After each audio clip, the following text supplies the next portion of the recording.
Council meeting, regular meeting of December 17th, 2025. Our last meeting of the year. We've made it. We are in our temporary location. We are in our Roseville Electric Building at 116 South Grant Street on the first floor. I'd like to call the meeting to order and please ask our clerk to read the roll. Thank you, Mayor. We'll start a roll call with Vice Mayor Elverd. Here. Councilmember Halterschelt. Here. Councilmember Danza. Here. Councilmember Rakucci. Here. And Mayor Bernasconi. Here, thank you. I'd like to ask our Park and Recreation and Libraries Director, Jill Geller, if she would please lead us in the Pledge of Allegiance.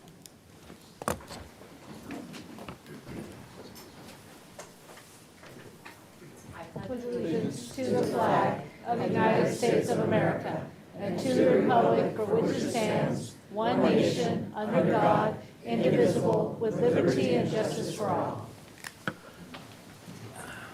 Thank you. I'd like to ask our clerk to please announce the meeting procedures. Thank you, Mayor. Good evening, everyone, and welcome to the City of Roseville City Council meeting. Agendas are available at the end of the staff table to your right or on our city's website. All comments from the public should be directed to the City Council and not to any staff member or members of the audience. All speakers must speak from the podium as this meeting is being recorded tonight. Due to streaming from a temporary location outside our regular council chambers, we will experience a brief lapse in time from one item to the next and also in calling for public comment. We look forward to returning to our City Council chambers in spring 2026 and appreciate your patience and understanding as we work through to ensure a smooth experience while in our temporary location. For items that are not listed on tonight's agenda, members of the public may address the City Council regarding any item not listed on the agenda and within the subject matter jurisdiction of our City Council. Public comment is limited to 25 minutes and each speaker will have 3 minutes. If the time limitation is reached in the first segment, individuals will have a second opportunity to make a public comment at the end of the meeting just prior to council comments. The Brown Act prohibits our City Council from discussing, debating, or taking action on items that are not listed on the agenda. The Brown Act also allows for public comment on all items that are listed on tonight's agenda. Speakers will have 5 minutes to provide input that should be relevant to the item being considered tonight. Time will be monitored, and once the red light begins to blink at the podium, we request that the speaker please conclude their comment. The City Council encourages public participation and requests that you please be courteous during the meeting. Lastly, if addressing the City Council tonight, please consider stating your name for the record. With that, welcome to the City of Roseville. Thank you very much. Yes. If those of you in the back, if you wouldn't mind just taking a spot or taking a seat, I've been asked that you all can sit down if possible. Our cameras are kind of set up differently, and there's plenty of space.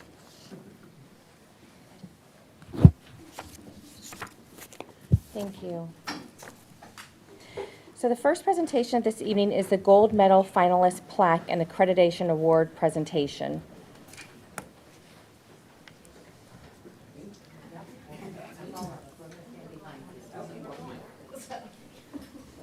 Good evening.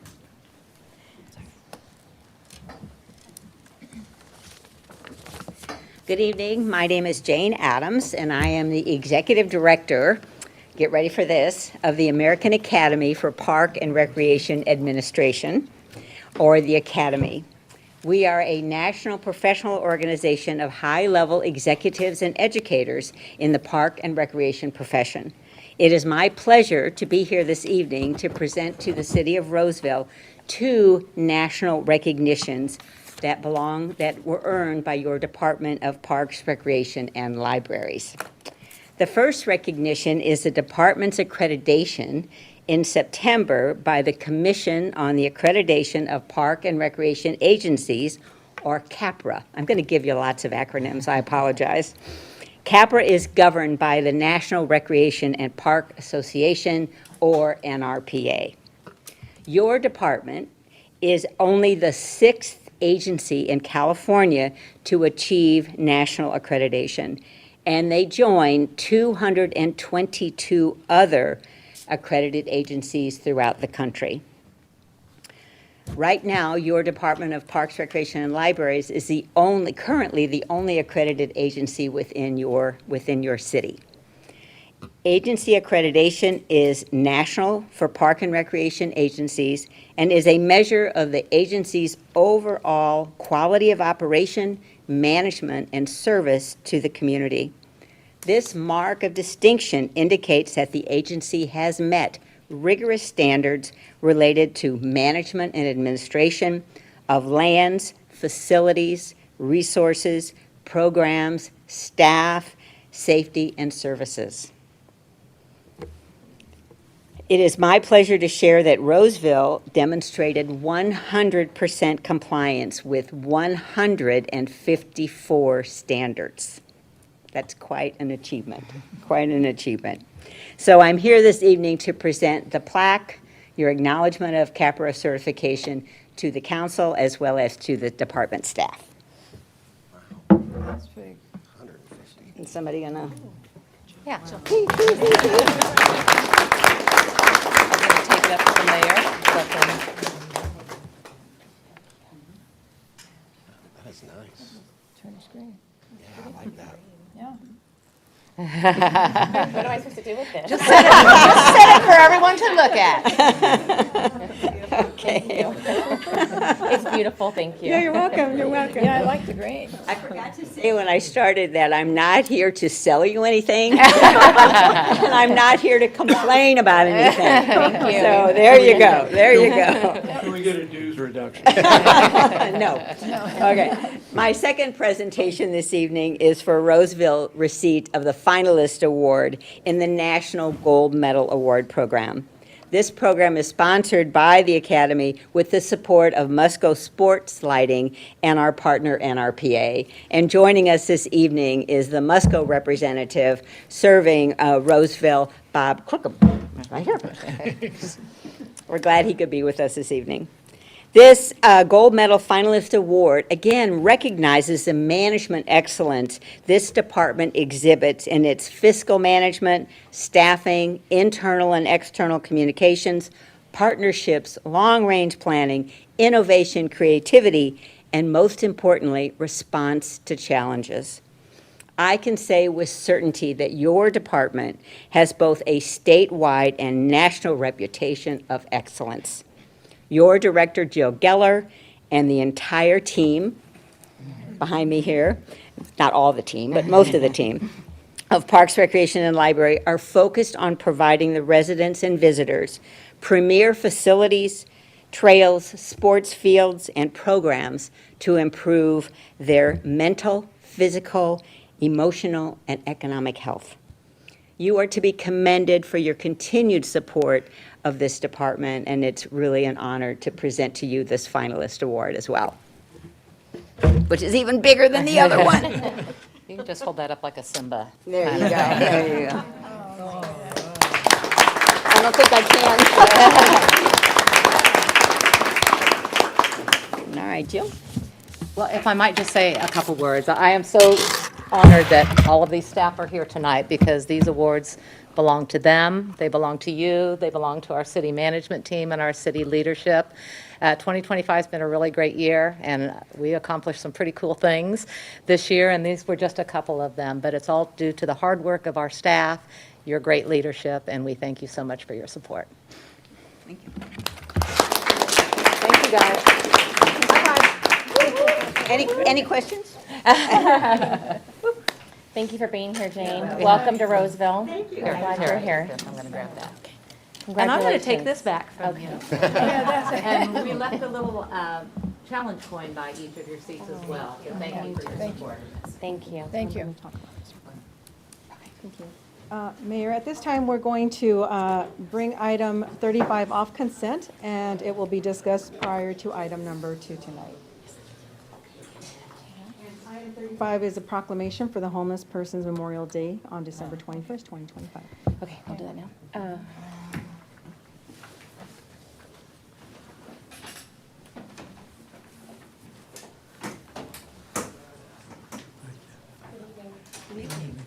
We have a proclamation. Are you Claudia? Yes, I Hi, am. Claudia.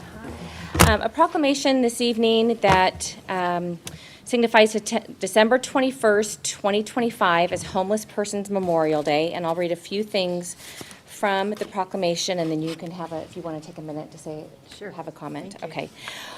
Whereas December 21st, 2025 marks the first day of winter and the longest night of the year. Whereas the City of Roseville has taken a comprehensive and integrated approach to introducing or to addressing homelessness that includes working with county, agencies, nonprofits, and other organizations that provide essential services and affordable housing. So therefore, on behalf of the City of Roseville and as the mayor of this city, I do by here proclaim December 21st as Homeless Persons Memorial Day in the City of Roseville. You have a frame here for you. Thank you very much. And, you want to say a few minutes? Sure, yes. Okay. My name is Claudia Snyder, and I'm a member of the Roseville Advocates for the Homeless, and also for a member of Placer People of Faith Together. And we thank you for this. This is a wonderful honor for us to have the acknowledgement that so many people have died that are unhoused this year. And thank you for everything that Roseville does. I mean, incredible work that is done for our unhoused brothers and sisters. So we do thank you very much. The memorial will be at the Bethel Lutheran Church at 1050 Douglas Boulevard on December 21 at 3 p.m.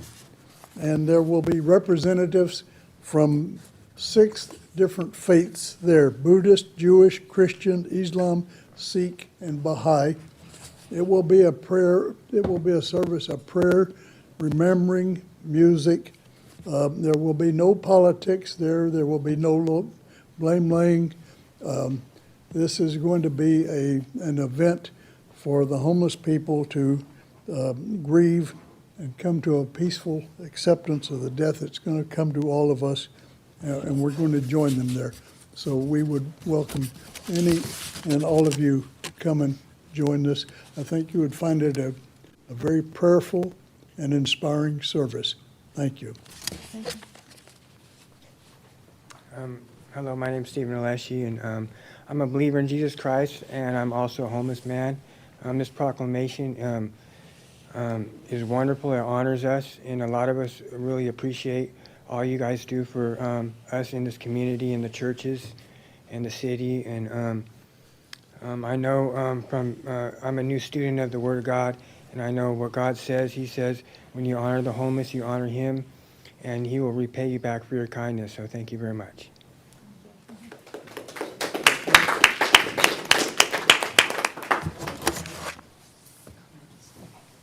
Okay, we will move on to public comment. Is there anyone here tonight that would like to make a comment on any item that's not on the agenda? Now would be your time to come forward.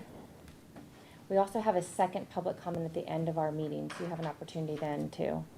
So if there's no one here for public comment, we'll close public comment and we'll move on to the consent calendar. Thank you. Consent calendar items are considered routine in nature and approved by one motion of our city council. An item may be pulled for further discussion if a member of our city council staff or the public request such item be pulled. At this time, there has been no such request. Is there any member of the public that would like to pull an item? Okay. Seeing none, Mayor, before the council, the city council will consider approving consent calendar items 2 through 34, and 35 has already been discussed. With that, may I please have a motion to approve? So moved. Second. Thank you. With that, we'll start our roll call with Vice Mayor Elverd. Yes. Councilmember Haldeshelt. Aye. Councilmember Mendoza. Yes. Councilmember Rakucci. Yes. And Mayor Bernasconi. Yes. Thank you. Thank you. The next item before us is unscheduled board and commission vacancies, and we have a few appointments this evening to do. Yes, so Katrina will be making the presentation.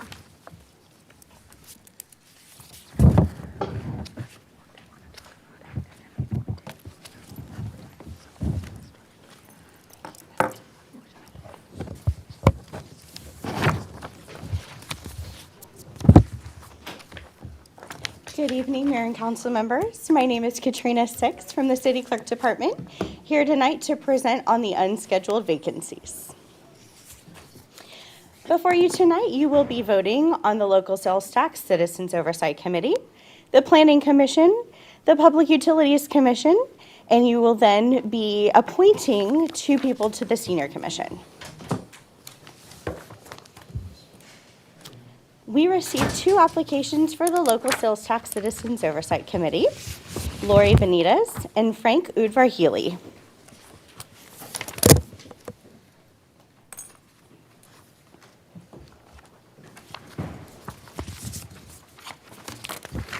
Next, you will have the Planning Commission, where you will appoint one member to a partial term that will expire June 30th of 2026 from the applications received from Michael Bradford, Jeffrey Gold, Ed Chris, Louis McGeorge, Jason Probst, and Jim Ratliff and Ravi Sharma.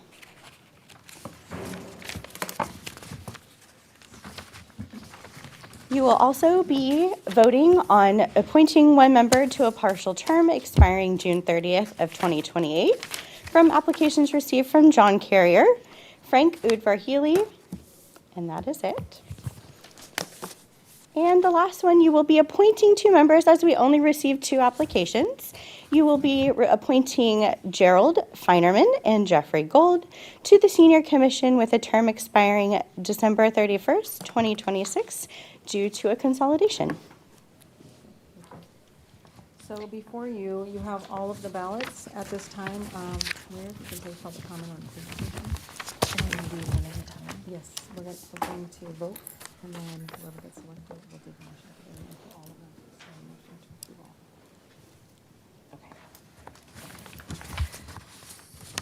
So does anyone have a public comment regarding the local sales tax citizen oversight committee before we vote? Okay, I'll close public comment. Council members, make your vote. We'll pass it into our clerk, and then we'll do the same for the others.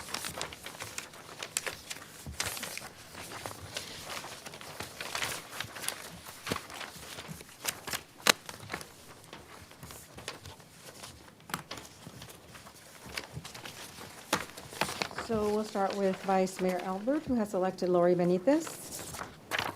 Councilmember Haldeshelt has elected Lori Benitez. Councilmember Mendoza has selected Frank Udvar-Haley. Councilmember Rakucci has selected Lori Benitez. And Mayor Bernasconi has selected Lori Benitez. With that, Lori Benitez will be our appointed applicant. Next, we will do. Oh, yeah, we're going to do all of them at the end. Okay, Yeah. all right. So next, we'll move on to our Planning Commission. You want to ask public comment? Okay. So for the public, for the planning, what are we doing? Planning. Planning Commission appointment, is there anyone here tonight that would like to make a comment before we vote? We'll open up to public comment. Seeing none, we'll close public comment and we will cast our votes.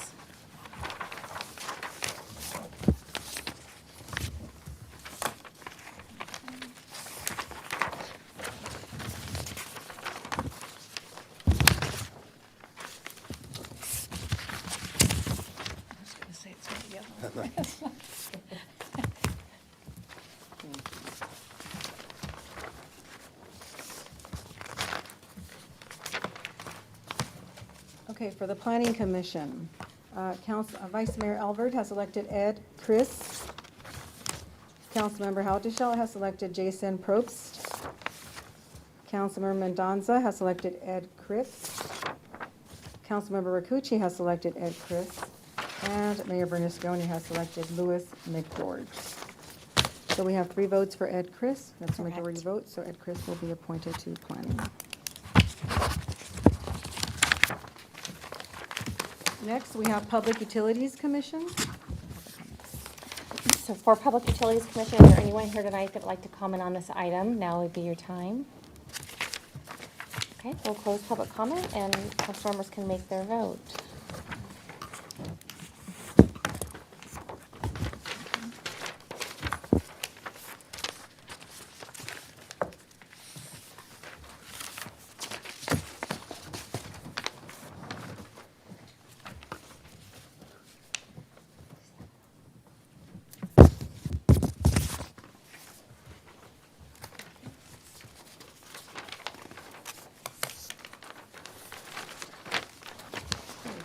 Vice Mayor Albert has selected John Carrier. Councilmember Haldeshelt has selected John Carrier. Councilmember Mendoza has selected John Carrier. Councilmember Rakucci has selected John Carrier. And Mayor Bernasconi has selected John Carrier. That's five votes for Mr. Carrier. Okay. And then the senior commission. Yes, we do have the senior commission, but those are appointments, so just go ahead and put the So before we take a vote, does the council have any comments or questions? Or we're ready for a vote? Okay, we're ready. Good. Thank you. Okay. At this time, the city council, on item 36, the city council will consider the recommendations to appoint Ms. Lori Benitez to the local sales tax citizen oversight committee to a term expiring June 30th, 2029. The city council will also consider appointing John Carrier to the Public Utilities Commission to a term expiring June 30th, 2028. City council will consider appointing Jeffrey Gold and Gerald Feinerman to the Senior Commission to a term expiring December 31st, 2026. With that, may I please have a motion to approve? Got planning. Oh, I'm sorry, planning. I did forget planning. I do apologize. At this time, the city council will also appoint Ed Kritz to the Planning Commission for a term expiring June 30th, 2026. Thank you. With that, may I please have a motion to approve? So moved. Thank you. I have a motion on the floor, and I have a second. We'll start our roll call with Vice Mayor Alvord. Yes. Councilmember Haldeshell. Aye. Councilmember Mendoza. Yes. Councilmember Rakucci. Yes. And Mayor Bernasconi. Yes. Thank you.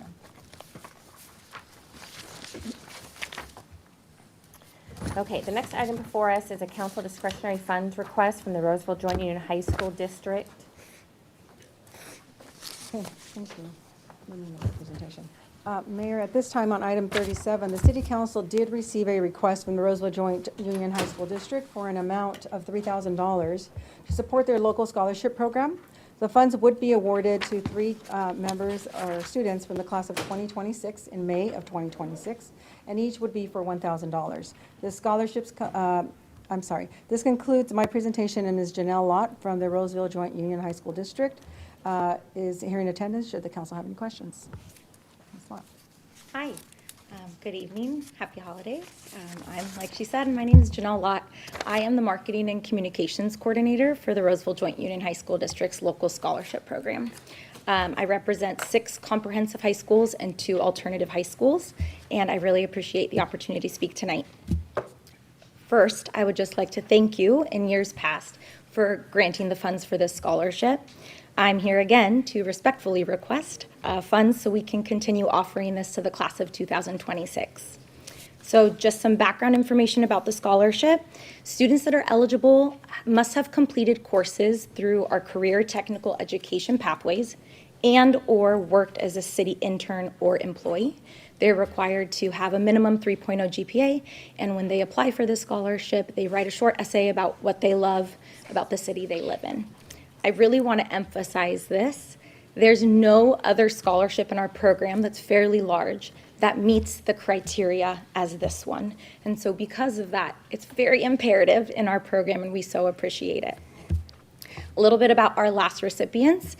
We were, because of your generosity, able to give 3 $1,000 scholarship awards to the class of 2025.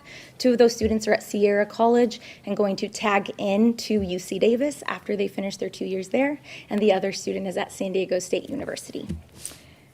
Our scholarship program has been around a long time, about 50 years. It's a staple in our community. Our students quite depend on it when it comes to their senior year. And we have seen growth in the program, which is very exciting, which is why there's a team of 6 of us who run it instead of 1, which used to be way back in the day. But with the growth of our program and about 2,500 seniors in our district, last year, for example, only 9% of our seniors received a scholarship in the program. So we're always looking to grow it and to continue offering opportunities. Also, there's increased tuition costs, housing costs, lab fees, all of those things at colleges. And so there's just a really high need for support. I think this is quite possibly the best way that we can invest in the students that are in this community, who are our future, students who want to come back to this community after their studies to grow their families and feed into our economy. So I really appreciate your time and your consideration.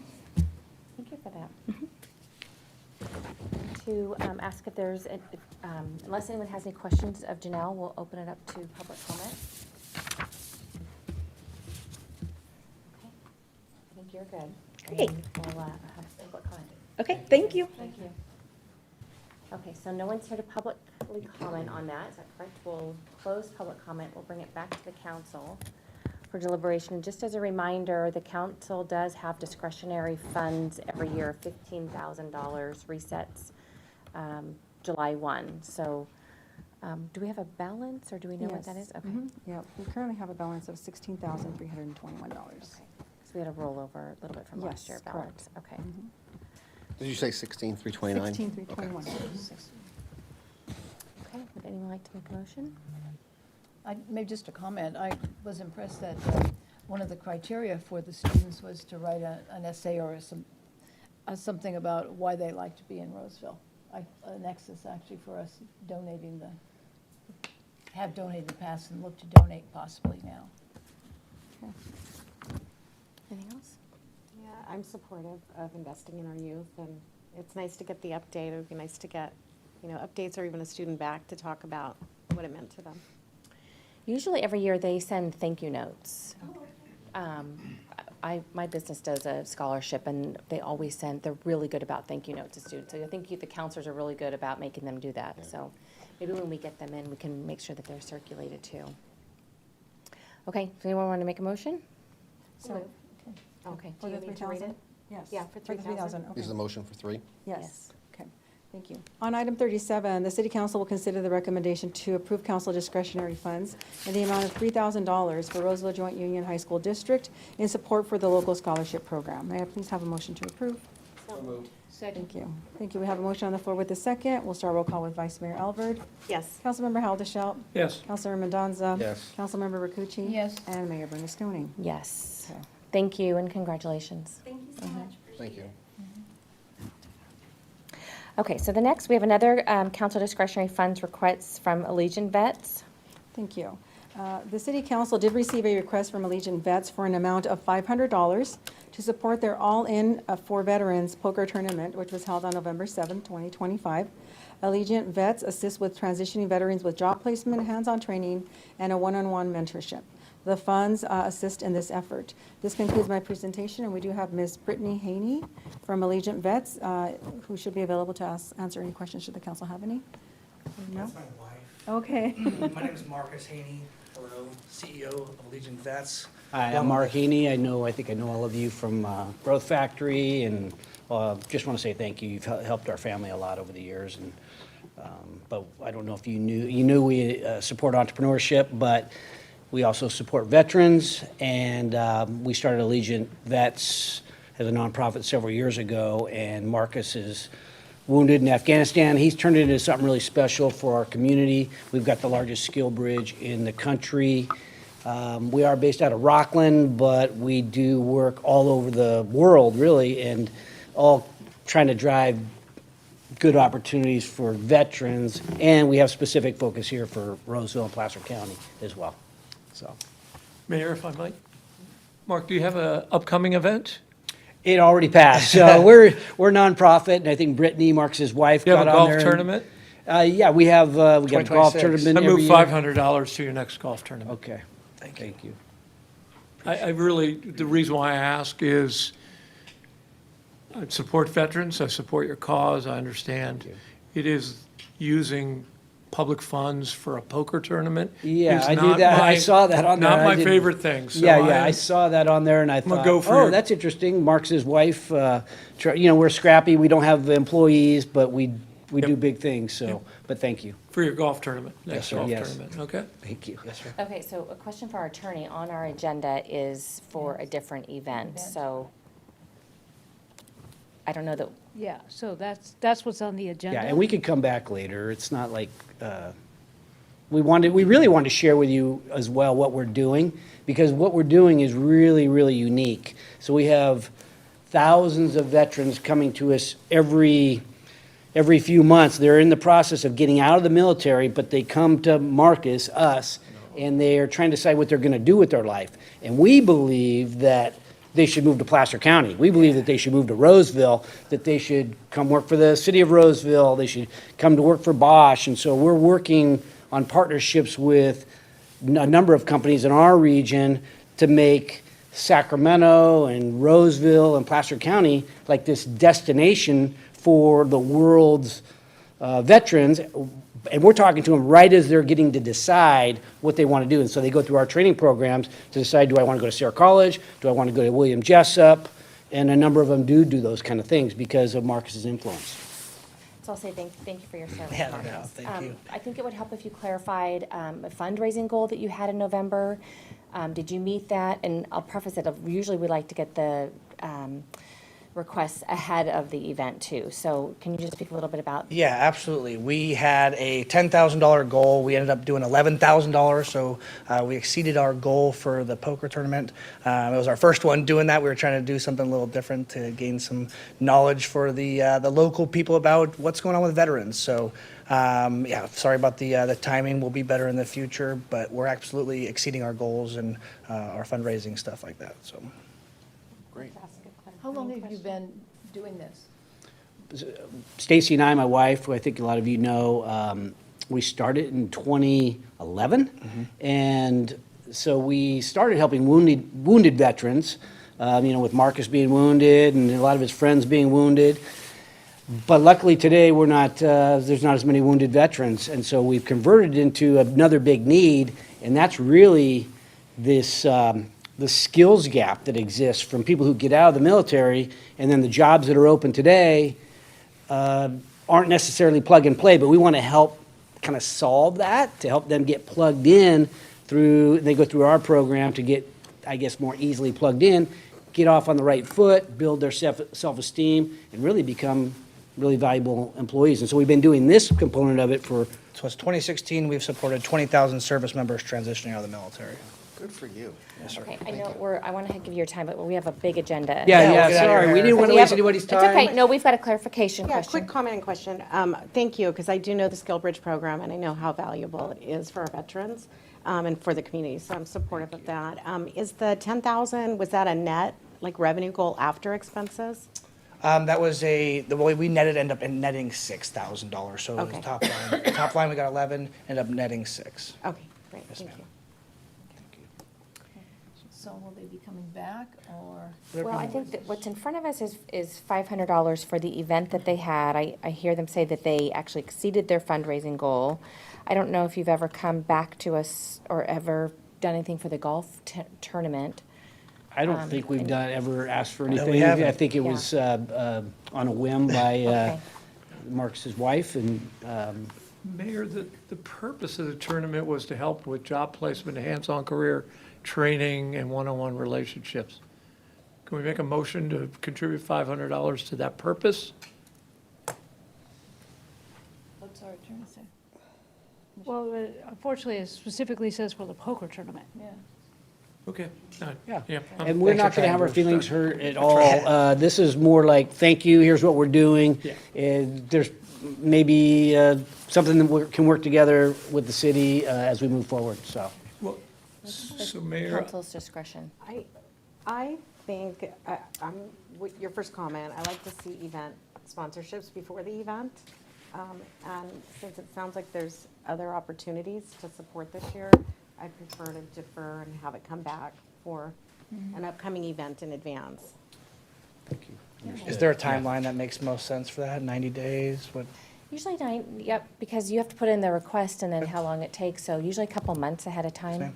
Okay. Yeah. works. Is that the wish of the council? I mean, at that's this just my point? wish. I can speak for myself.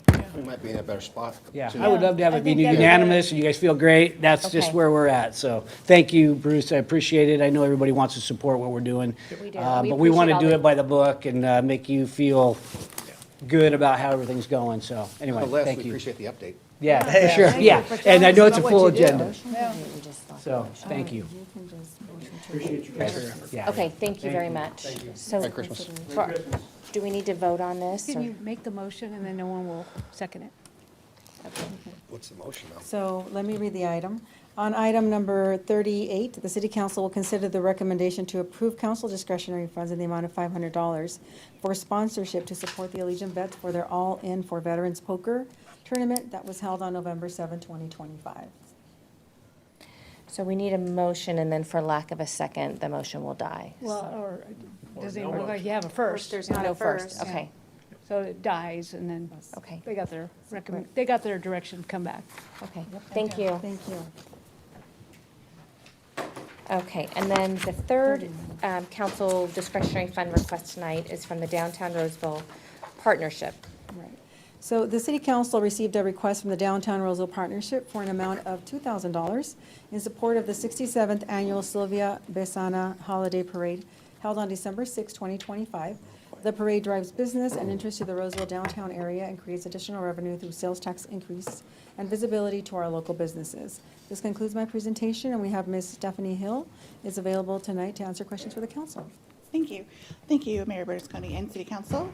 Our parade was held on December 6th this year, and approximately 3,000 to 4,000 people came to our downtown area. Several of you guys rode on the fire department float. As was mentioned, the purpose of the parade is to drive business to our downtown area to support the Downtown Roseville Partnership and the Downtown Roseville Merchants. This year we had 50 units, including horses, bands, fire, several city units. Pauline, you're nodding your head because I know you're on the fire truck. I love the horses too. The horses were great. Yeah, the horses were wonderful. In addition, our primary goal is to keep entry fees as low as possible. We don't charge more than $15 for nonprofits, so we have as many people attend as possible. So we're requesting $2,000 to offset the rest of the fees for that program. And the fees are just to offset the cost of putting on the parade? Correct. We don't, this is not a fundraiser for the Downtown Roseville Partnership. It literally is a zero-sum game. So it covers things like insurance, which, as you guys know, is incredibly expensive this year, staffing, the permit for the parks, that sort of. Okay. And we've supported in the past, and I know we also like to get this ahead of time, too. Yeah, and just so there was a series of unfortunate technological issues. It was submitted in October, so there was a little bit of a delay. Okay, thank you. What is the gap? No, you've already had the event, so what is the amount that you had, like the deficit number in fees and what you need to make it whole? So the what is left over is about $2,400. The DRP will eat the remaining balance. Yeah. Part of it's being made up by the ice rink. I don't know if you guys have noticed that there's a skating rink downtown in Vernon Street Square, so that is covered by that as well. Neither one of those is a fundraiser. It's just really to drive business downtown. Okay, any other questions? Okay, thank you, Stephanie. Thanks. I'll open up to public comment. Would anyone like to comment on this item? Okay, seeing none, we'll close public comment, bring it back to the council for either deliberation or we're ready for a motion? I would like to make sure next year we get it in advance, just to be consistent and fair. Okay, with that, we'll start on item number 39. The city council will consider the recommendation to approve council discretionary funds in the amount of $2,000 for the Downtown Roseville Partnership for the 67th Annual Sylvia Besana Holiday Parade that was held on December 6th, 2025 in downtown Roseville. If I could please have a motion? So moved. Second. We have a motion on the floor with a second. We'll start roll call with Vice Mayor Alvord. Yes. Councilmember Haudashelt. Yes. Councilmember Mendoza. Yes. Councilmember Rakucci. Yes. And Mayor Berlusconi. Yes. Thank you. Thank you, Seth.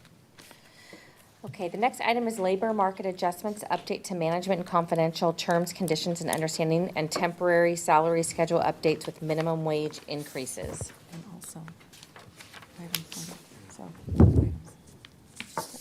both items will be together, 40 and 41. Okay, and we will hear item 40 and 41 together, which is, the 41 is Roseville Police Officer Association Successor Memorandum of Understanding. Okay, thank you. Mayor, council members, I'm Stacy Peterson. I'm the city's Human Resources Director. Pleased to be here tonight to present both item 40 and 41 for you together. Item 40 includes our labor market adjustments previously approved by City Council in the Memorandum of Understanding in December 2023 for the groups I'm going to discuss. I'm presenting them to comply with the government code that requires presentation of department head compensation. The labor market adjustments are based on a total compensation study conducted by an outside consultant to adjust base compensation for classification benchmarks to a percentage behind the 55th percentile of the labor market. So this is for Local 39, which will be receiving an average 3.65% increase. The Roseville Police Association, which that's our professional non-sworn group, and they'll receive an average 3.19% increase. Management is an average 4.33%, and the confidential group is an average 4.56% increase. The staff report includes the percentage increases for all of the job classes for each labor group, and the salary schedules are attached for public reference. In addition, staff recommends several updates to the management terms, conditions, and understandings that include a 5% pay differential for a supervising plan examiner who possesses a professional engineering license, as that benefits that plan review process. It includes a 2.5% swing shift differential for the police lieutenant that works that shift. And also, it includes a recommendation to authorize the city manager to establish an assistant director contract to incentivize advance notice of retirement or separation, similar to what we have for our department heads. There's a provision in the management terms currently. And then lastly, there are minimum wage increases coming again this year. It is going from $16.50 an hour to $16.90 per hour. And as part of that review process, we also did reviews of various temporary classifications and needed to adjust 13 classifications as part of that review. So next, I'm pleased to present agenda item 41, which that is our Roseville Police Officers Association successor memorandum of understanding. And just for brevity, I'll refer to the unit as RPOA and the memorandum of understanding as MOU. The current MOU expires on December 31st of this year. We have 146 positions in this unit, which consists of 17 police sergeants and 129 police officers. We started bargaining in September and reached a total package tentative agreement on December 4th, which was subsequently ratified by membership on December 11th. I'd like to take a quick minute to thank the negotiating team for all their hard work in this round of bargaining, to recognize our city chief negotiator, also Tim Davis with Burke, Williams, and Sorensen, and also the RPOA's chief negotiator, which was Mark Bartley. They did a lot of work behind the scenes to really get through an understanding of all the issues. And again, during bargaining, there's a lot of complex issues that we work through very collaboratively to reach these agreements. And overall, the city's goal is to recruit and retain great employees. And I think that with this agreement, we've done a great job of working toward that, because the cost of turnover for these safety groups is very high. The major elements of the successor MOU includes a 4-year term. The first year does consist of a total compensation study that resulted in labor market adjustments. And again, just to remind the public that the city's process is to match the 55th percentile of the market, and that helps us retain these highly engaged employees because sworn officers are very hard to recruit and retain. Another total compensation study will be conducted in the 3rd year, which would be effective in January of 2028. In year 2 and year 4, the contract will include a 2.5% general wage increase.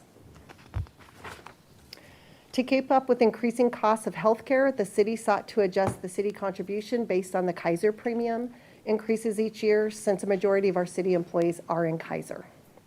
The contribution will include, it will be based on 80% of the Kaiser premium cost at the family level, 85% for employees enrolled with one dependent, and 100% of the Kaiser premium cost at the employee-only level. And there's also, in the computation of the contribution, $180 per month included for dental and vision coverage. Other terms in the agreement include compressed salary range from 10 steps to 7 steps for the police sergeant salary range, a 5% pay differential for hours conducting formalized training and new employee orientation, and for the sergeant who oversees our field training program. And the last major item is adding a $280 per pay period payment for officers handling and training the police K-9 during work. So the fiscal impact for fiscal year 25-26 includes, and I'll start with item 40, a total cost of $2.5 million, of which $1.3 million is to the general fund for labor market adjustments. Management and confidential term amendments, those are going to cost about $7,000. And for the minimum wage temporary salary increases, that cost is about $25,000 with $1,250 to the youth development fund. For item 41, the RPOA MOU costs for fiscal year 25-26 is about $859,000 to the general fund. And the known four-year compounded cost is $10.8 million to the general fund. Labor market adjustments for year 3 will be presented to council prior to implementation in January 2028. The cost of this current fiscal year can be covered by current budget appropriations, and future costs will be included in future budgets. So with that, I just want to remind that council will need to take action on each item separately. Since the city clerk will reread the full recommendations, I'll briefly summarize the recommendations for council as follows. So for item 40, staff recommends that council adopt ordinances approving the attached salary schedules A and B reflecting labor market adjustments for Local 39, Roseville Police Officers Association, management and confidential groups effective January 10th, 2026. Adopt the resolution approving the attached management and confidential terms, conditions, and understandings effective December 27th, 2025. Adopt an ordinance approving the attached temporary salary schedule reflecting minimum wage increases and temporary job class updates effective January 1st, 2026. And for item 41, staff recommends council adopt a resolution approving the attached successor, Roseville Police Officers Association MOU effective January 1, 2026, and adopt an ordinance approving the attached RPOA salary schedule A and B with a compressed schedule for the police sergeant for effective January 10th, 2026. So with that, I'd be happy to answer any questions you may have. Thank you for that, Stacy. Does the council have any questions of Stacy before we go to public comment? Okay, we don't have any questions right now, but we might change our minds, so. Okay, public comment. Is there anyone here tonight that would like to speak to this item? Now would be your time to come forward. Okay, see none, we'll close public comment. Any further deliberation from the council? So this is on, we'll do item 41, so. Item 40 first. 40. Thank you. On item 40, the city council will consider the recommendation to adopt ordinance number 7021, amending ordinance number 7015, the salary ordinance for employees represented by the International Union of Operating Engineers, Stationary Engineers Local 39, as amended by Appendix J, to be effective January 10th, 2026, as an urgency measure, and adopt ordinance number 7022, amending ordinance number 6966, the salary ordinance for non-sworn employees represented by the Roseville Police Association, as amended by Appendix F, to be effective January 10th, 2026, as an urgency measure, and adopt ordinance number 7023, amending ordinance number 6967, the salary ordinance for confidential employees as amended by Appendix D, to be effective January 10th, 2026, as an urgency measure, and adopt ordinance number 7024, amending ordinance number 7014, the salary ordinance for management employees as amended by Appendix N, to be effective January 10th, 2026, as an urgency measure, adopt resolution number 25-388 to approve the updated management and confidential terms, conditions, and understanding effective December 27, 2025. And lastly, adopt ordinance number 7025, amending ordinance number 6969, the salary ordinance for seasonal temporary employees as amended by Appendix Z to be effective December 27, 2025 as an urgency measure. And with that, may I please have a motion to approve? So moved. Second. Thank you. We'll start roll call with Vice Mayor Alvord. Yes. Councilmember Haldeshelt. Yes. Councilor Mendoza. Yes. Councilmember Rakucci. Yes. And Mayor Bernasconi. Yes. Thank you. Now we'll take on item 41. The City Council will consider the recommendation to approve resolution number 25-389, approving a successor memorandum of understanding for sworn employees represented by the Roseville Police Officers Association and authorizing the city manager to execute on behalf of the city of Roseville. And B, also approving ordinance number 7025, amending ordinance number 6898, the salary ordinance for the sworn employees represented by the Roseville Police Officers Association as amended by Appendix A to be effective January 10, 2026 as an urgency measure. With that, may I please have a motion to approve? So moved. Thank you. Thank you. We'll start roll call with Vice Mayor Albert. Yes. Councilmember Haudashelt. Yes. Councilmember Mendoza. Yes. Councilmember Rakucci. Yes. And Mayor Bernasconi. Yes. Thank you. Thank you very much. I know you worked really hard on that. We appreciate it. Okay, I believe we have 5 public hearings ahead of us. We will start with the first one, item 42, multi-hazard mitigation plan resolution. I'll open the public hearing and ask our staff to make the presentation. Good evening. Good evening, Mayor Bernasconi, members of the City Council. I'm Greg Bitter, Assistant Development Services Director. We have the next 3 items. So for item, the multi-hazard mitigation plan, I'm going to turn it over to Lauren Hawker, Senior Planner. And for the 2 items following that, I'm going to turn it over to Eric Singer, Associate Planner. So I'll let Lauren hit the multi-hazard mitigation. Good evening, Council. This will be very, very brief. We can move on to the next slide. This is just a sort of formalization. So the city's multi-hazard mitigation plan dated December 2023 is already adopted, and the plan is incorporated by reference into the general plan's safety element. California Disaster Assistance Act funding is contingent on that fact, on the multi-hazard mitigation plan being adopted into the safety element. And at the request of the Office of Emergency Services, Planning Commission is recommending that City Council formally adopt a resolution affirming that the multi-hazard mitigation plan is in fact adopted into the safety element. And that concludes my presentation. It's very brief. Okay, thank I you am very much. available for any questions you might have. Okay. Wow. Yep. Any questions before we go to public comment? Okay. All right, public comment. Is there anyone here that would like to comment on this item? Seeing none, we'll close public comment, and I think we're ready for a motion. Close public hearing. Close the public hearing. Thank you. Thank you. Thank you. Yes, on item number 42, the City Council will consider adopting resolution number 25-374, affirming the City of Roseville's multi-hazard mitigation plan dated December 2023, and is adopted and incorporated by reference as part of the safety element of the City of Roseville's general plan. With that, may I please have a motion to approve? So moved. Can I get a second? Second. Thank you. We'll start roll call with Vice Mayor Albert. Yes. Councilmember Haudashelt. Yes. Councilmember Mendoza. Yes. Councilmember Rakucci. Yes. And Mayor Bernasconi. Yes. Thank you. Thank you. Okay, item 43 is another public hearing, use type classifications and definition municipal code amendment. I'll open the public hearing. Thank you, Council. So tonight we'll be discussing a couple updates to the zoning ordinance regarding kitchens. Next slide, please. We are proposing these amendments for several reasons. So as you all know, many new state laws have been implemented in the last 10 years or so related to accessory dwelling units, or ADUs, junior accessory dwelling units, or JADUs, as well as the ability for homeowners to subdivide single-family lots into 2 single-family lots, otherwise known as Senate Bill 9 or SB 9.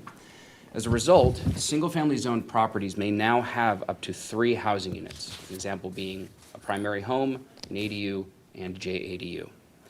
The zoning ordinance currently defines a housing unit as having 1 kitchen, but historically the city has allowed second kitchens in different forms, treating them more like guest quarters. Staff is proposing new definitions for kitchens, efficiency kitchens, and wet bars to help clearly define what constitutes a housing unit, what type of housing unit it is, and accurately count those housing units to avoid overbuilt sites. There are several other jurisdictions around the region that have done the same. So the proposed definition for kitchens would include the permanent provisions for cooking, for example, a 220-volt receptacle or a dedicated gas line. An efficiency kitchen would not require the 220-volt or dedicated gas line, but it would require minimum dimensions for a kitchen sink, refrigerator, and countertop areas. So primary units as well as ADUs would be required to have full kitchens. JADUs are only required to have a minimum of an efficiency kitchen. The last category, wet bars, is meant as an amenity to the primary unit. It would not constitute a kitchen or an efficiency kitchen. It's not allowed to have any cooking appliances and would have maximum dimensions allowed for those aforementioned criteria, like appliances and countertop areas. As plans come in, as building permit plans come in, these definitions would allow us to accurately tell whether they're for a simple addition to a home, for an ADU, a JADU, et cetera. Only 1 kitchen per housing of any kind is permitted. In terms of public outreach, staff presented these proposed amendments at the September 18th Arcona board meeting, as well as to the North State Building Industry Association.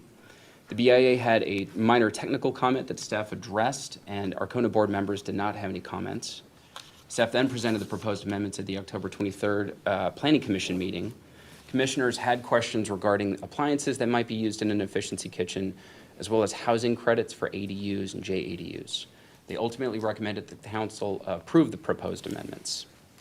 In terms of environmental review, the project would be, or the amendments would be exempt from CEQA pursuant to CEQA guideline 15061B3 because the project is a policy and procedure-making activity which is not resulting in physical environmental impacts. So in conclusion, the Planning Commission recommended that the City Council adopt the two findings of fact and approve the zoning ordinance amendments. Thank you. I'm available for any questions you may have. Great, thank you. Any questions of staff? I do have one question. It may be in the future, but there was a point in time where homes were built with, I'll call them chef kitchens, where you would have two kitchens in one. How would that be addressed in this situation? They'd have a big kitchen so that, would that be considered one kitchen, even though there might be two burners? Oh, yeah, that's Right. one kitchen. You can have a kitchen with more than one oven in it, right? That's not two kitchens. It's more like, do you have this in one location and then in a totally separate location in the house, do you have another full kitchen? That is where it would be an issue. And then does that require then the accessory dwelling unit to be separate and distinct from the unit? So I know junior accessory dwelling units don't necessarily need to be, right? So that is correct. So a full-blown accessory dwelling unit is required to be either separated physically from the primary unit, or if it's sharing a wall, it can't have any internal circulation. So that's one of the indicators on our plan checks to tell whether or not this is proposed as an additional unit versus as part of the main home. Okay. Now, a junior accessory dwelling unit, being part of the envelope of the main home, can have internal circulation. However, that's where the differentiation between the efficiency kitchen and the wet bar would help us to determine, is this being proposed as an addition versus is this supposed to be counted as an actual housing unit? Thank you, Mayor. I have a question. So would this just be for new development, or is there any impact on somebody who already has two kitchens? Technically, any existing circumstances that have not been brought to our attention would be grandfathered in. Future, all new development, all, building permit applications that would come through that we're able to flag, that's what this is intended for. We do have cases where we received what's called an after-the-fact or an ATF permit. So if it is brought up during a plan check for an ATF permit, we would call that out so that we can properly account for those housing units that we have not previously, perhaps. Anything that has an approved building permit, as of the effective date of this ordinance, will not have to worry about this ordinance. Okay. But it might impact people that didn't pull their permits. Right. Correct. Question, are outdoor kitchens included in this? No, this is for indoor only. So even if it shares a wall, utilities on both sides, outdoor wouldn't be, okay. Yeah, an outdoor No. kitchen, it wouldn't create a separate habitable area. Even though it might share the same plumbing and electrical? Correct. Okay. Thank you.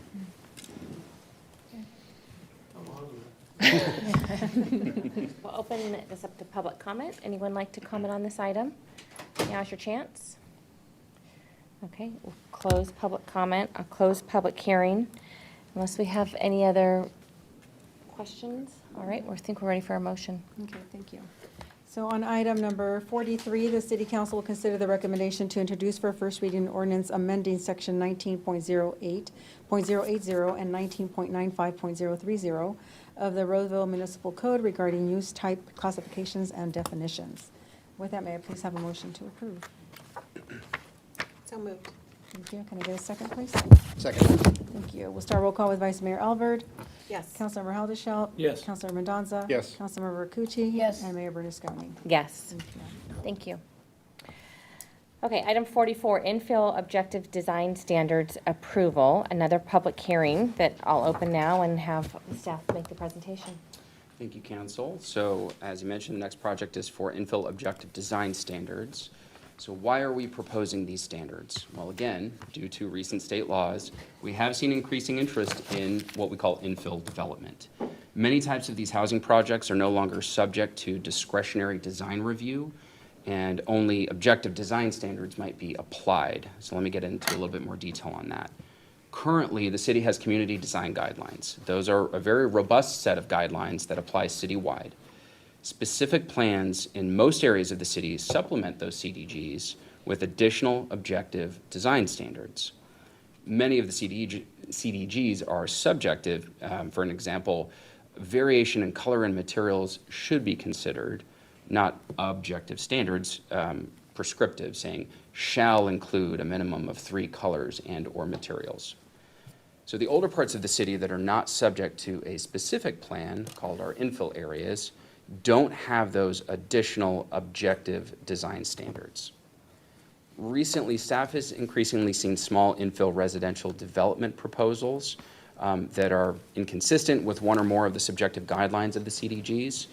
Unfortunately, those cannot be enforced. To address this gap, staff has developed a set of objective design standards for residential development, which are based on the CDGs. We're proposing them to ensure that new residential infill development is livable for both current and future residents. The new standards would apply to the city's core infill area as well as the 3 corridor specific plan areas. The infill ODS would apply to multifamily, small lot, or medium density residential projects in these infill areas. And a project would be classified as 2 or more new residential units on a single lot and or a parcel or subdivision map. The standards themselves would address things like site planning, architectural design, colors and materials, edge and boundary treatments, vehicular access, lighting, landscaping, etc. Those are included in more detail in Exhibits A and B of the staff report. For the purposes of this discussion, I've included just a couple examples. The first standard would prevent individual driveways in a multi-unit development.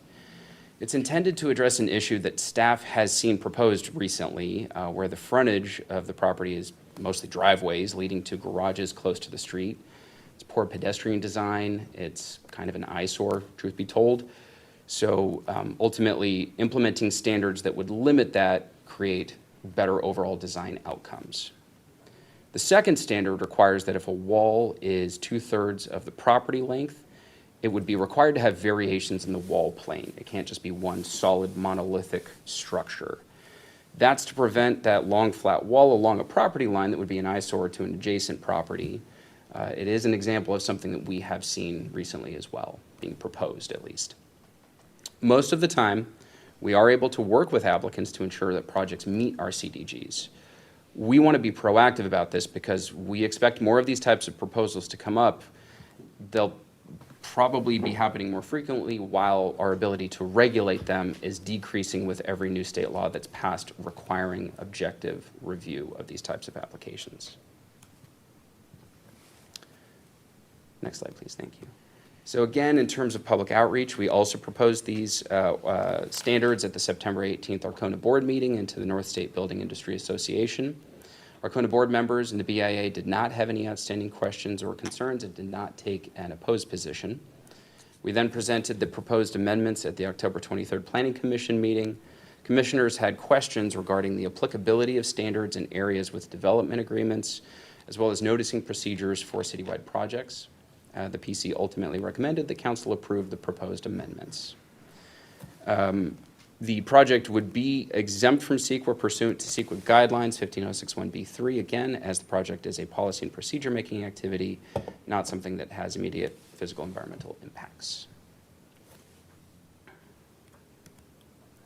So again, the conclusion is that Planning Commission recommended the City Council consider and adopt a resolution approving the infill objective design standards. And again, I'm available for any questions. Thank you. Thank you, Eric. Does council have any questions of staff? Any questions for public comment? Does anyone want to comment on this item? Okay, we'll close public comment. And close public hearing. Thank you. Any other questions or comments of staff? Are we ready for a motion? Yep. All right, we're ready. Thank you. On item number 44, the City Council will consider adopting the recommendation to adopt Resolution number 25-379, approving the infill objective design standards for multifamily residential development and medium-density residential development. With that, may I please have a motion to approve? So moved. Thank you. Can I get a second, please? Second. Thank you. We'll start roll call with Vice Mayor Albert. Yes. Councilmember Hautashel. Yes. Councilmember Mendoza. Yes. Councilmember Rakucci. Yes. And Mayor Bernasconi. Yes. Thank you. Thank you. Thank you. Okay, item 45, another public hearing, backflow prevention, inspection, and cross-connection control municipal code amendment and updated fine and bail schedule. I'll open the public hearing and invite our staff to make the presentation.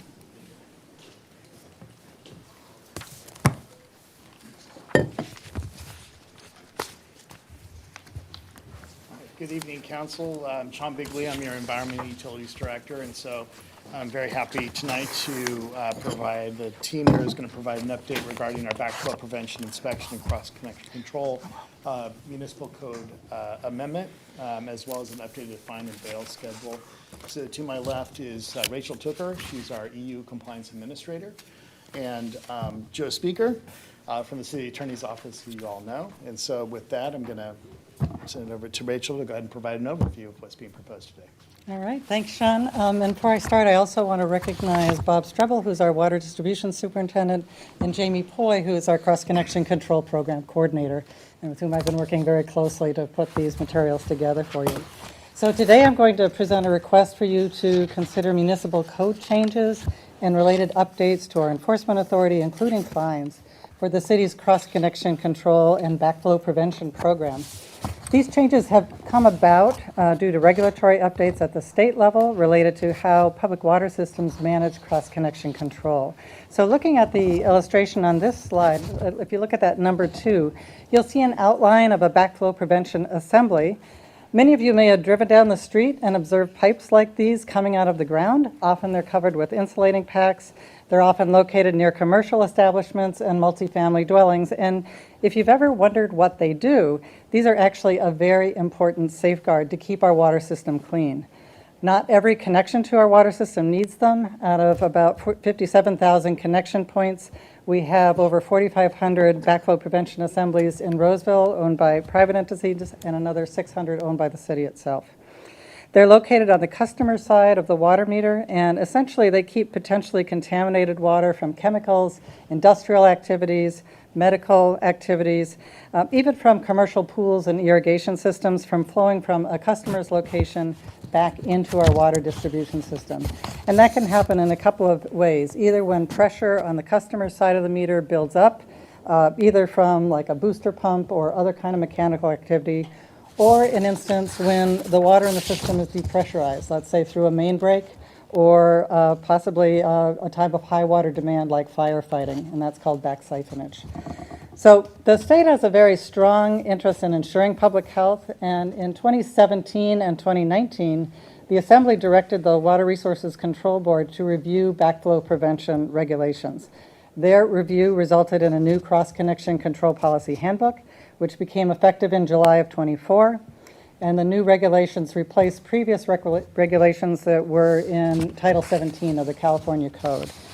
The handbook is pretty thorough, and it identified a number of new requirements. One of the most significant changes that impacted how our program is structured is that the state clarified that it wanted public water systems like ours to regularly assess potential hazards to the water system at all points of connection, not just commercial connections where the highest hazard is. So in addition to that, the state set standards for inspector and specialist certifications, timelines for completing maintenance, and also an expectation that each public water system spell out its enforcement authority. In addition, there were requirements for increased educational outreach just for the general public, and also for outreach to public health officials in the event of backflow incidents. So quite a tall order, and that's just kind of the tip of what it is. All public water systems were required to submit a plan documenting how we would respond to the new requirements by July of '25. We submitted our plan in June. It's nearly 100 pages in length, and it covers timetables for activities that will be taking place over the next 15 years as we complete all of the steps. We did, though, receive confirmation in the fall that we had Water Board approval for what we laid out. So with this assurance that what we are proposing to you will meet the state's requirements, we are now asking for your review of our suggested municipal code updates to bring us all in line with the handbook requirements. Once we have your action, we will then resubmit the plan back to the state with the finalized code. So going to the next slide, I'm going to be going through a series of kind of major highlights of some of the code changes that we are recommending. So firstly, there are a lot of moving parts now to this. We have the handbook, we have the cross-connection control plan, and we have municipal code itself. And so within municipal code, we've tied all of that together so that the public understands that these are all working together and reinforcing each other. We also explicitly linked Roseville standards to the University of Southern California Foundation for Cross-Connection Control and Hydraulic Research. That's a mouthful, but that is the gold standard for backflow prevention, followed across the country. We actually do that now, but we wanted to make that clear within code. And we have added language to give the city rights of access to inspect backflow prevention assemblies and assess potential hazards to the water system.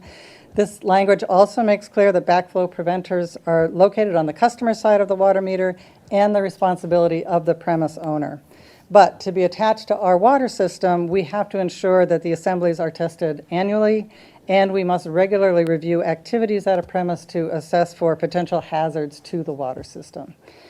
In the next slide, we go on to a series of additional code changes. We have stated that the city can charge premise owners for inspection of their assemblies to ensure proper operation. As part of our restructuring, what we'll be doing will be diverting staff into the work of hazard assessments, and we will be outsourcing the annual inspections. The inspectors, though, will still be accountable to and overseen by the city to ensure quality. Many utilities actually require customers to find their own vendors, and you end up getting pretty spotty quality that way. What we're hoping to do is to provide advantages to our customers by looking for bulk pricing, and also get a system that yields the same consistency and quality that we are currently providing to our customers. And procurement for those vendors is currently underway. We've also, in the language, clarified that no backflow prevention assembly may be disconnected, moved, or modified without approval by the city. What we want to do here is avoid situations either where owners are tampering with their backflows. Oftentimes we found that customers can be talked into installing assemblies that are either not needed or not appropriate by an unscrupulous vendor, and so we want to spare our customers that kind of expense. Also, customers can try to bypass assemblies. All of that would be very harmful to the water distribution system, so we wanted to make it clear that that is not allowed. And then lastly, we've included language that defines the requirements for updating hazard assessments. Every owner change, when a permit is pulled, it is time for us to go back and review what kind of activities are happening on a premise so we can make sure that we have that kind of control. And then finally, in the next slide, the last series of major highlights I want to give is that we've required on-site user supervisors. This is a new requirement under the handbook. Essentially, if on our hazard assessment we identify a site with complex piping, frequent changes to piping, management of various fluids, the handbook recommends that we require the premise to have a trained on-site specialist that understands potential hazards to the water system and can work with us to ensure that premise activities are conducted safely. We expect our requirement of a user supervisor to be a very rare instance, but it is good to have this codified in code as Roseville grows. We've also set timelines for notification and compliance on backflow repair or replacement, and we've spelled out actions that we can take to ensure public health in the event of noncompliance. The handbook gives us 30 days, which is a very tight timeline to redress any issues, to either repair or replace a backflow if it fails inspection. Related to that, we've authorized, or asking you to authorize some penalties for violations of Chapter 1410, and I'm going to go into that in a bit. But lastly, we've also set up an appeals process for the customer. We don't want to assess penalties without giving our customers an opportunity for redress. And so we have set up a process for appeals Because of that 30-day window, the appeals process goes through our Environmental Utilities Director to make sure that we can hit all those timelines. So lastly, in the next slide, we are asking you to consider 3 new fines. And particularly, the Water Board has had a strong focus on enforcement authority. They wanted to ensure that public water systems had the leverage to require customers to keep their backflow preventers in proper shape to protect the water system. So while in theory we could just go in and shut off the water, we don't tend to want to do that at all. And so we might need to do that in the event of a major backflow incident, but not for the bulk of what we do. So what we've done is we've structured in some fines for first, second, and third instances of violation of the code that might occur over a 36-month period. Again, we hope we never have to implement these fines, but they are an important tool to have in hand if we need to encourage cooperation. So they're tied to 3 major areas of the Municipal Code 1410. We do need customer cooperation to assess hazards because it's from these assessments that we determine the need for backflow protection. We have set this fine, though, at the lower end of the fine schedule. The 2 more significant areas where we've set higher fines are for that disconnection, moving or modifying a backflow preventer without approval, and also for failure to maintain or failure to install a backflow prevention assembly when required. Obviously, a non-threatening or missing assembly can cause a serious threat to public health, and so we wanted those fines to reflect that level of concern. Related to this, we've also updated the updates to the fine schedule also trigger updates to the bail schedule, so essentially those bail amounts are set at that first instance of occurrence on the fine schedule. So in conclusion, our recommended actions for council consideration are listed here. We're asking you to consider introducing for first reading an ordinance amending Chapter 1410 of Municipal Code and to approve amendments to the fine and bail schedules. This latter action would be subject to the Municipal Code amendments being adopted at the second reading, which we hope to bring back to you in January. So we appreciate your review of these important changes and are happy to answer any questions that you might have. Thank you. Council have any questions before we go to public comment? Yeah, just a clarification. These cross connections are in multifamily, commercial, and industrial. I don't see one in front of my house. That's why I'm asking. That's right. So the vast majority of locations where we have backflow preventers installed are for commercial entities and for multifamily, which are kind of classed as commercial for these instances. There may be instances in the future where we might be looking at pool installations that have connected piping or other kinds of things.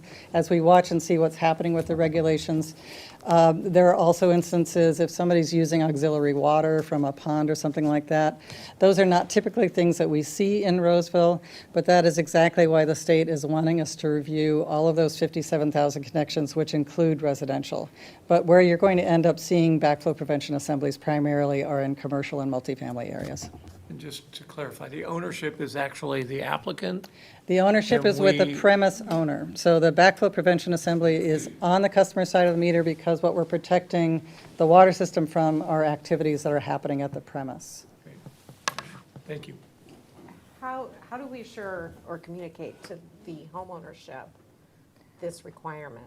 Yes, that's something that we've been really working on in a number of ways. So we will be beginning a campaign that starts in January, first to reach out to the owners, the current owners of backflow prevention assemblies, to let them know of some of the changes in what our program is doing. And we have a campaign that spells out at least about 5 touch points between now through June. With that, we'll be offering opportunities for owners to come to on-site workshops so that we can answer any questions that they might have. And then related to that, we've already begun information campaign. I don't know if you've seen a video that it's the first one in the our public information officer's What the Heck Is That series, where he's actually done a nice little video that talks about what is this backflow preventer and what does it do? On top of that, we have upgraded our website and we have far more information there. And so in addition to that, we just did a city survey, and within that, we asked to find out what were people's understanding of backflow preventers. It's low right now, but we now have a baseline, so we can better understand the information that we have and that we're sharing out to the public and what resonance that's having. So we've got a baseline to understand how we can grow that understanding over time. So we're working on a number of fronts. And if I could just add to that too, Yeah. kind of along the lines, it raises an issue that is, I think, worth pointing out too, that Yeah. obviously with a lot of these properties, there's a property owner, and that might differ from the tenant who's occupying the property. So the changes that are in the municipal code account for that kind of interplay between an owner and a tenant. And I think that's really important when you get to the outreach portion of it as well. And that's a very good point that Joe raises. So our relationship with the backflow preventers is with the property owner. And so we really want to make that clear as we go And the through. city knows who these owners are. Yes, we do. So the owners should also know. Yes. And the fine schedule is brand new. There wasn't a fine These are new schedule additions before? to the fine schedule, yeah. I think there were some prior to the cleanup, but these are really targeted to what we need going forward. Thank you. Yeah. I do have a question. A lot of those backflow equipment has the cover, the green cover on it. Yes. Is there, if you have a backflow equipment and your cover is coming apart, breaking up, it's the owner needs to be Yes, taken. yes, it is. And that's also, I think, spelled out in code, that it is the owner responsibility, yeah, that in the existing Because code. every once in a while, you'll see. Yeah. Yes. One of the things we're hoping with all of this, we will be outsourcing those annual inspections. Our team will be deployed into assessing all of those points of connection, but it's going to put our team out and around the city in a more robust way, and we can probably catch some of these things as we see them. Thank you. Yeah. Okay, anything else? All right, it's time for public comment. Does anyone want to comment on this item? No one's jumping at this? Okay, we'll close public comment. Thank you for all the technical information on our closed public hearing as well. And we will have a motion. Thank you. On item number 45, the city council will consider the recommendation to introduce for first reading an ordinance amending chapter 14.10 of the Roseville Municipal Code, which prescribes regulations governing backflow prevention and cross-connection controls, and adopt resolution number 25-371, adopting a fine and bail schedule for enforcement of municipal code violations, and repealing resolution 25-190, subject to the municipal code amendment being adopted at the second reading. With that, may I please have a motion to approve? So moved. Can I get a second, please? Second. Thank you. We'll start roll call with Vice Mayor Elverd. Yes. Councilmember Haldashelt. Yes. Councilmember Mendoza. Yep. Councilmember Rakucci. Yes. And Mayor Bernasconi. Yes, Thank you. thank you. Thank you all.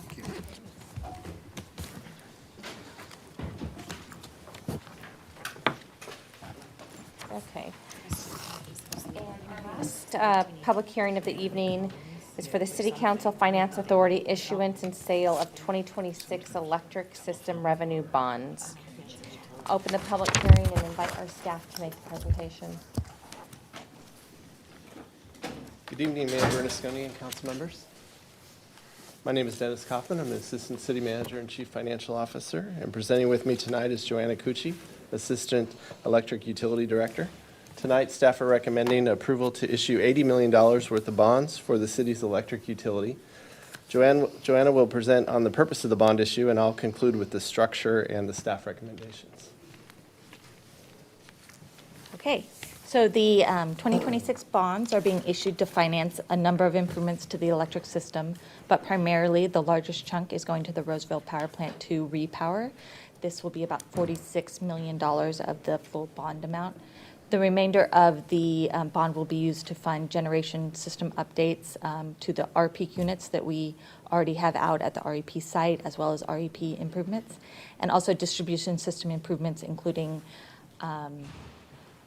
local distribution facilities and other improvements to that system as well.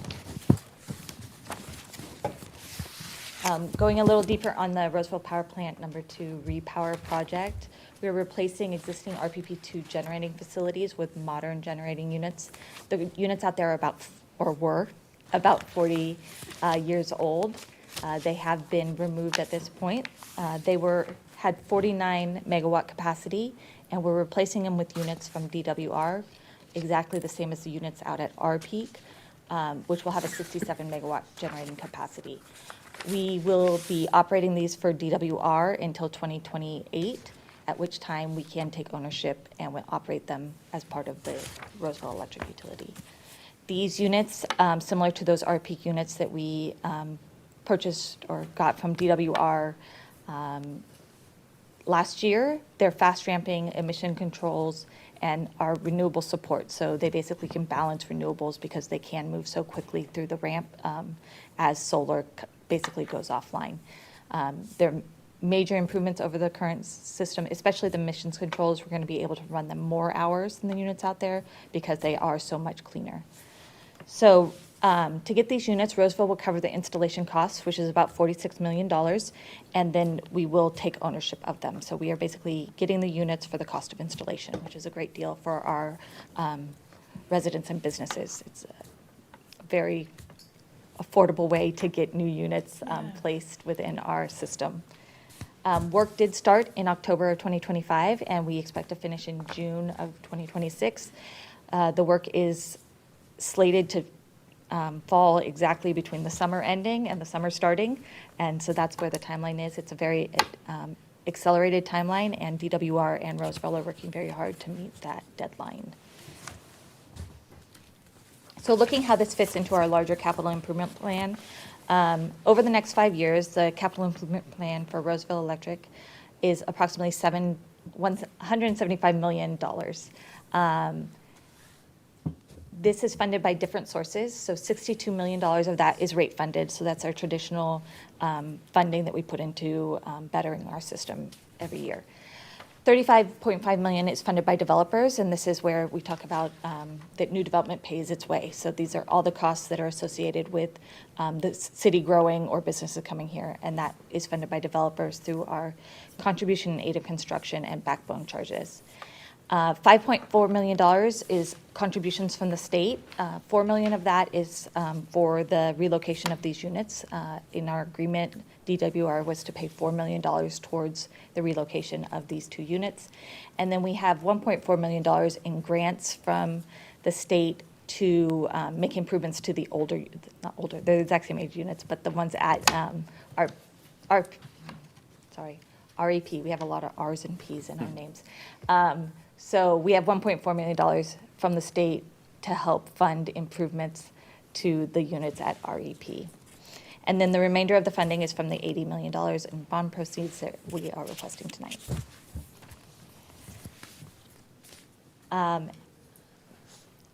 In April of 2025, we did come to City Council to get approval to reimburse any expenses that were made prior to the issuance of the bond. So that allows that any costs incurred after February 2025 would be allowed to be reimbursed by this bond if it were to be issued. So we will be able to go back and just refund those costs that we have incurred so far by the proceeds of the bond. So I wanted to summarize briefly the structure of the bond. With council approval tonight, staff will proceed with issuing the bonds through the Roseville Finance Authority in January of 2026, next month. I wanted to emphasize that the structure of these bonds is a fairly conservative structure, a 20-year fixed interest rate bond issue. And I won't go through all the bond math on the right, but I like the graph because the blue bars show the future debt service requirements of the existing debt that the electric utility has, and the red bars are the new bond issue that's being recommended tonight. And you can see how the red bars are layered on top of the blue bars. And so in the first 10 or 11 years, those red bars are really small, and that's an annual debt service of about $3.7 million on these new bonds. And then after the existing debt, the blue bars are paid off, then you see the red bars get larger for those last 9 or so years to pay off this new debt. That structure is nice and flat, you can see that, but you do see those 2 higher years in 2036 and 2037. And we will have an opportunity in 2027 to refinance some of those existing bonds for the electric utility and smooth that out even more at hopefully an interest cost savings to the electric utility. So the structure here is to borrow $80 million and pay it off over 20 years at a fixed interest rate. And so to summarize, the 2026 electric revenue bonds, we're asking for authority up to $88 million to provide some flexibility based on the market interest rates at the time next month. But the expectation is to issue $80 million of bond proceeds at an estimated interest cost of about 3.9%. And like I mentioned, the debt service starts low for the first decade, and then it ramps up after the existing debt is paid off. So finally, the recommendation tonight is for council to adopt a resolution authorizing the issuance and sale of electric system revenue bonds by the Roseville Financing Authority, including all of the related documents and official actions that are required. And then for the city council as the board of directors for the Roseville Finance Authority to authorize the issuance and sale of the electric system revenue bonds and approve all of the related documents and actions that are necessary. That concludes our presentation. We're available to answer any questions. Great. Thank you, Dennis and Joanna. Any questions of staff before we go to public comment? Just a couple. One's a geography question. This is at the end of North Foothills, right? Is this where we are? Yeah, it's right outside the north boundary of the city. So if Foothills were to go through, then yeah, it would be. Okay, versus the Roseville Energy Park. Right? Versus Roseville Energy Park. So this And is. then built into the built into the revenue forecast to repay the bond. At this location, will we have the ability to sell power outside of the city and use that to pay down the revenue? So yeah, after 2028, when it does become owned by the city of Roseville, Right. at that point, we can use all of its attributes to either sell resource adequacy, energy itself, decrease costs to residents. And is and do that in your slide on, your slide? Not Sorry. Dennis's slide, your slide? Yeah. Where you showed the CIP? Is Yes. that captured in there? Or? So this is just the costs. Okay. The CIP costs over the time period. There's no revenue on that slide. I'm good, thank you. The one in the Placer One. What was that? In the county, it's in the Placer One development. Yeah, I'm more interested in if we sell power to, if the state Yeah. gets into one of those situations where there are data centers in some other part of the. Makes sense, right? Yeah, The and state can't support them, we'll be happy to sell them some power for that, right? we can use the units prior to taking ownership, but we do start Yeah. taking ownership in 2028. Can I just make one point of clarification, because we get asked so often, when we say sell power, it's not providing power outside of the city limits, so we can't be a power provider for Rockland or Lincoln or Thank the you. county. I meant selling it into, we Wholesale sell it power. into the pool, right? Yes, sir. Yes, sell it to other power providers. Yes, thank you, and thanks for that important, right? Because everybody's gonna come running wanting. You My know. phone was already ringing. Rockland, no. Any other questions of Thank staff you, before Mayor. we go to public comment? Okay, now it's time for public comment. Is there anyone that would like to comment on this item? Now would be your time. Okay, seeing none, I'll close public comment, close the public hearing, and ask our clerk to read the motion. Thank you. On item number 46, the city council will consider the recommendation to adopt resolution number 25-375, authorizing the issuance and sale of electric system revenue bonds by the Roseville Finance Authority and the execution of a supplemental installment purchase contract, a contract of purchase for the bonds, and approving related documents and official actions.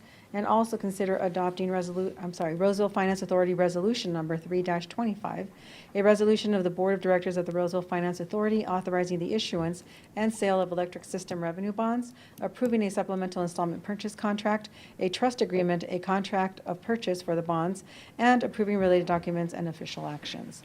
With that, may I please get a motion to approve? So moved. Second. Thank you. We'll start our roll call with Vice Mayor Alvord. Yes. Councilmember Haddashelt? Yes. Councilmember Mendoza? Yes. Councilmember Rakucci? Yes. And Mayor Bernasconi? Yes, thank you. Thank you. Okay, that is the last of our public hearings, and we'll start with our last public comment. Is there anyone who would like to make any last public comment for tonight on any item that's on the agenda? Now is your time. Okay, I'll close public comment. See if our staff has any comments. I don't have anything, thank you. Okay. No further Our reports, city Mayor. manager, thank you both very much. And anyone want to start us off with any comments before we adjourn? I would like a PowerPoint presentation on your trip to Germany. You want to do that right now? Yeah, we have it all queued up. It'll only be like 30 slides and Right. the next hour or so. Yeah, Yeah. SACOG will meet tomorrow, the Board of Directors, and if past practices hold, then Joe Gallardo will become the chair of the SACOG Board of Directors. So she's the current vice chair, so. It's from the city of Rockland. That's great. Representation for our county and city. Anything else? Okay. Vice Mayor Alvord? I think just Santa is making his rounds in Roseville, weather permitting. I think our neighborhood will be out there waiting tomorrow. So just watch, for residents, watch the schedule and see when he's coming to your neighborhood. Okay, thank you. You should tell them that. Councilor Rakucci? Just a few things. I think the end of the year, just many things are happening. Some are a lot of meetings, a lot of good activities like our holiday parade and our tree lighting. For me, I had an electric oversight committee meeting, and they're going over a lot of costs for natural gases and how things cost over a period of time and how you purchase that. And had a meeting with Northern California Power Association, and they were doing their LNR, which is looking at legislation that affects Roseville and other entities here in California at the state and federal level. And that meeting was a 5-hour meeting. That was, after 3 hours, you're about, you can't see anymore here. But it really it does give you a insight of everything that's going on and what you really have to watch for. And the last one we don't have very often is Placer County Flood Control and Water Conservation. And what that organization does is making sure that all the equipment to read how our water is going up in our creeks and potential watching for floods and which areas maybe need to be watched most, but it's all on computerized and seeing how that's going and talking about the weather, it looks like we're going to have hot weather or more cold weather. Of course, they go, it's going to be medium, so that it's like you didn't tell me nothing. But it really does what's happening in Placer County of watching for flooding and looking at other areas that haven't been studied to make sure if we're building or doing anything that we also make sure that we're not in danger of flooding. Thank you. All right, thank you. Just a couple items. I have the honor of joining Councilwoman Rakucci in lighting the city tree to kick off our holiday here in the city, and that's always good to see everybody out there. And just wanted to thank everybody for coming out, and thank you to all the vendors who come out every year and make it what it is. Earlier that week, I also had the opportunity to throw the switch at the Fountains shopping area for their tree lighting. So that was kind of an interesting week, lighting 2 trees in 1 week. Okay. That's interesting. And congratulations to Lori, Ed, and John on your appointments tonight. And I just wanted to, Vice Mayor Alvord mentioned it, but I also wanted to thank our Roseville Fire for partnering with our Parks and Rec on the Neighborhood Santa. And I want to thank our Roseville police officers. I've seen you diligently at the Galleria. I've been there more times than I want to in the last couple days.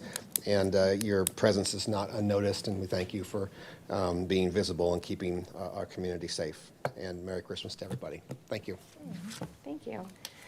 I have a few things just to report on briefly. As Councilmember Haddashelt mentioned, I traveled to Germany with Sean here from our electric department and Melissa Anguiano from our economic development department. It's our second time there, and as long as Bosch is in our community, we should be making the trip out on a pretty regular basis to see them. The trip was not just about Bosch, but it was meeting with other German companies who have an interest in being close to Bosch.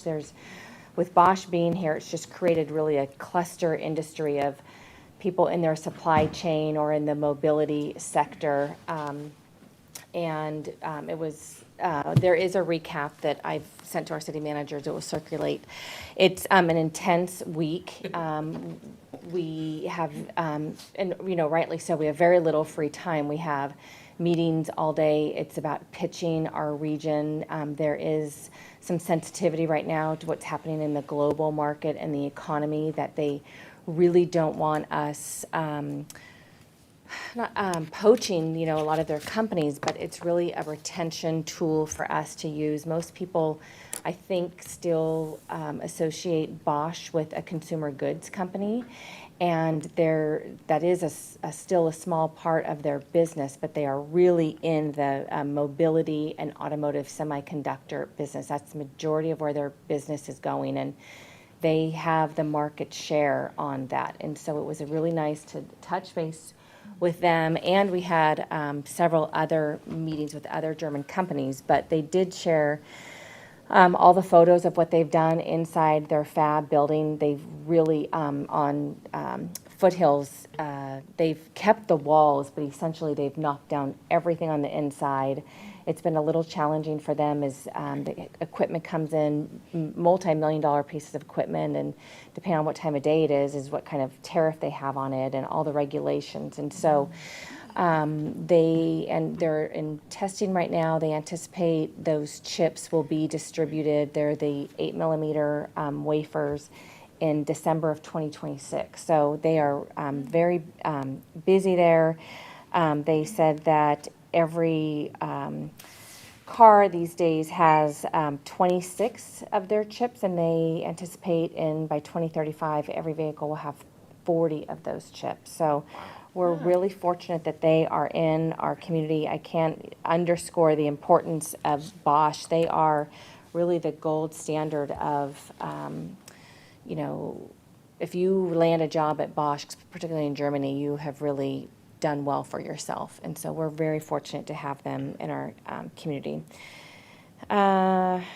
Let's see, I want to thank the police department for having me yesterday on Operation Grinch. Spent several hours out there. It was very educational to learn their tactics and how they're able to catch thieves, basically. And I know they issued some information today that was in the news about 80-plus arrests and $14,000 worth of stolen merchandise, and they really get the merchandise back almost immediately and bring it back into the stores. And one of the places that we were at yesterday, Winco actually has a lot of theft, but with the food that comes out of there, there was a woman who loss prevention had her 12 times on camera stealing, but like yesterday she was not so lucky because they have so much resources that they don't always, the loss prevention don't always have, but like with food, it's a complete loss. Like you cannot resell that at all. So the team was from many jurisdictions, from CHP to probation to other neighboring units, and they just did a really fantastic job. So thank you for having me at that. I think that's all that I have for this evening. Our last meeting of the year. We will meet back again. We have one meeting in January 21st. So with that, I'd like to wish everyone happy holidays. Thanks for sticking it out with us. And thanks for being flexible in our space, too. So have a good evening. Thank you. Merry Christmas.